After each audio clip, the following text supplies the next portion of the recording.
I think a lot of proposal managers out there feel like this pigeonholed project manager. You're sitting in the back office, you're at home, and you're just this recipient that is reactive to everything, even though you don't want to be. You're forced to be that.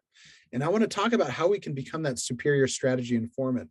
When we go and talk about each of these points, and let's go to the next slide, I want you to first really understand and think and be super conscious about this. And I know this can be a hard exercise for some of us, but I want you to think about how your position is really viewed today. Even your performance, how is that really viewed today?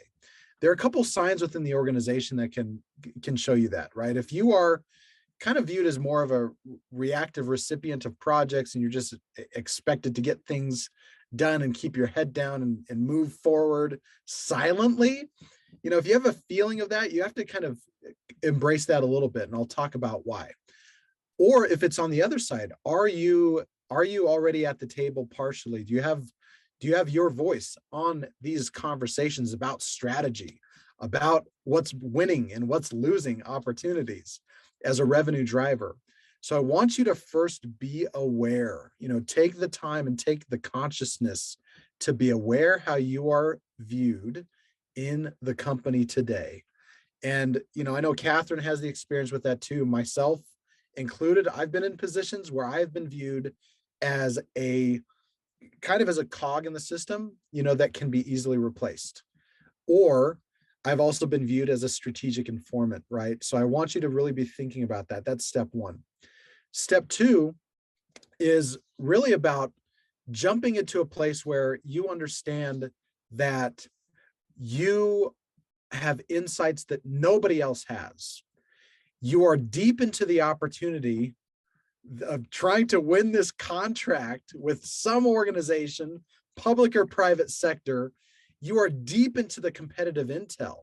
You understand intimately what the competition is doing, why you're in a good position or in a poor position as a company to pursue and win, or to pursue and potentially lose the opportunity. So you have to remember that, okay, number one, I can be aware of how I'm viewed today, and I have to have that as a foundation. But you have to be really aware that you should have a lot of confidence because you have insights that no one else has. So if your awareness is bringing you to the conclusion that, hey, you know what? I don't have a seat at the table, or I'm not viewed as the strategic informant. You need to find a way, and we'll talk about this here in a little bit, to be able to position yourself better as that strategy informant to others. You have insights nobody else has, and you need to attach yourself to the revenue generating part of the business as far as that positioning goes. So along with that, Catherine, I want to pause here because you're so deep into this world of being aware and also kind of setting yourself up to be that strategy informant. Yeah. Any other insights that you might want to throw in here before we go to the third point about, making sure that people have the confidence to position themselves well within the organization? Yeah, I think when we're delivering information about strategies, a lot of the information that's top of mind for me is formatting. So understand what executives want. A lot of times, we're going to have to sacrifice nuance in order to get people on board. So when we think about formatting, you're thinking about single numbers, stoplights, like really quick, digestible information to help those folks understand what keys they might be looking at when they're making their strategic roadmap. So I'd say not only the information that you deliver, but also the format in which you deliver that information is super important. I love it. Yeah, that's right on. So as we jump to the third point here about getting a seat at the table, you start with awareness. How am I really viewed today? You start to really understand, hey, I've got information no one else has. How can we share that? Catherine shared some amazing insights about how to get there. Really understanding the executives within your organization, kind of what makes them tick. It's the how you deliver as much as the what, if that makes sense, right? If the what is your insights, the how could be, the multiplicity of ways that Catherine showed about. Third, it's all about the positioning. And I want you to repeat after me, either in your minds or out loud, I win revenue. I win revenue.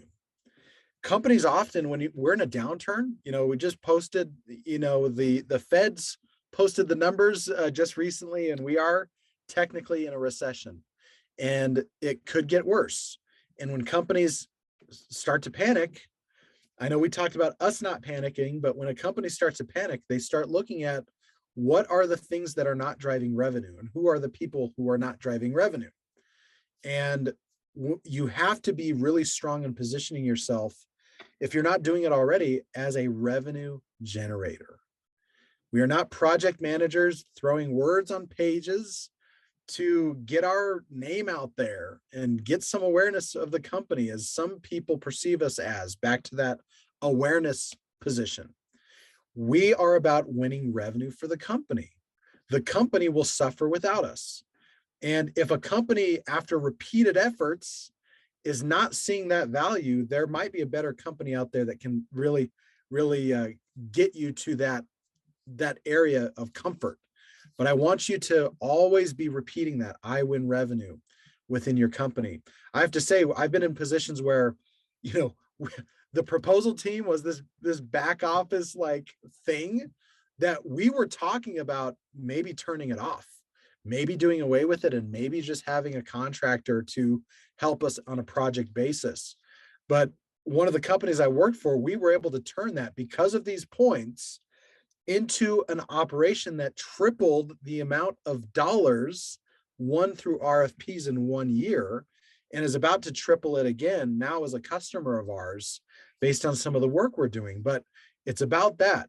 Don't let others destroy your confidence because of their perception of you. You have to make sure that you're aware that, hey, I win revenue and I'm valuable to the company. Catherine, any final take on that third point? I've got a quick question for you. Who do I tell this to? I can tell it to my boss all day long, but generally they're not very high in the org chart as well. Like, what job titles am I striving to communicate my like cost per bid, my revenue generation, my capacity? Like, who needs to get that information? I think it depends on the company, but you have to look at people in power at the company, people making the decisions. So largely VPs of sales or chief revenue officers. I would say heads of business ops or sales ops or rev ops. That's important, because that's really the core function that I got in really good with ours at a prior company. And he became a really good friend of mine. And I was able to clearly communicate the value proposition that we're driving. And in fact, I connected with him again yesterday about company progress and things like that. But heads of revenue, heads of revenue and go-to-market operations, heads of marketing, they could be in a really tough spot. I know a lot of proposal people and professionals roll up on the marketing front. Marketing, depending on the construction of the company, can or cannot have power openly. So when we're talking, let's say a healthy sales process that we promote with our team here is, you want to be multi-threaded within an organization, right? You want to be with the VP of sales. That's who we sell to largely as a company, Patrick. We sell to sales ops and we sell to proposal people, right? And in the absence of any one of those, we don't get very far in the sales process. But you have to multi-thread with, up those thread counts. Yes, Paul, absolutely. You've got to up those thread counts within the organization. So I would say, Catherine, to your question, heads of sales ops, marketing, even heads of finance. That's one that we kind of deflect sometimes, but the efficiency and revenue gains that we bring, heads of finance should be aware. So I would say those 4 functions. That's and spectacular. Then finally, the fourth point. And I don't want to take all this webinar's time on this. I know we have a lot more content as we talk about retention here in a little bit, but along those lines, your positioning with these 4 personas, you have to be able to quantify your impact, right? So have a solid number of the revenue that you've won or your team has won. New revenue, renewed revenue. We're going to talk a lot about renewed revenue and retention and things like that. Logos acquired and all of those winning insights, right? So really be thinking about, how do I communicate that? Listen, I know that it's tough sometimes. Oh man, I'm going to send a monthly email to these people. I'm going to Slack them, or I'm going to do this. Like, It's tough in this remote work environment openly to make sure you have those conversations, but you are doing yourself a disservice if you do not step out and put that information out there. I would say be cognizant as much about the how as you are about the why. On the how front, it could be on a regular forecast call. It could be in an email or in a Slack. It could be in some other arena. Just be thoughtful. I believe in the ability to just be inspired and know like how to do it. So those are my 4 points about getting a seat at the table, going from a pigeonholed project manager to a superior strategy informant. And we'll talk about some of this throughout the rest of the webinar, but any final plug on there, Catherine, before we move on? Yeah, I think, and I popped this in the chat, but I actually used to do a video about my presentation, or about my performance, like a loom, 5 minutes, 3 minutes to the executives. You can throw a loom or some kind of like, there's a million different programs that'll let you put like a TikTok style video together, and you would be surprised at how much traction you can get by delivering insights like this with 2 or 3 slides in a snappy little video, and then folks can consume it and not they're off with their day. So be creative with this because you want to get their attention. I love it.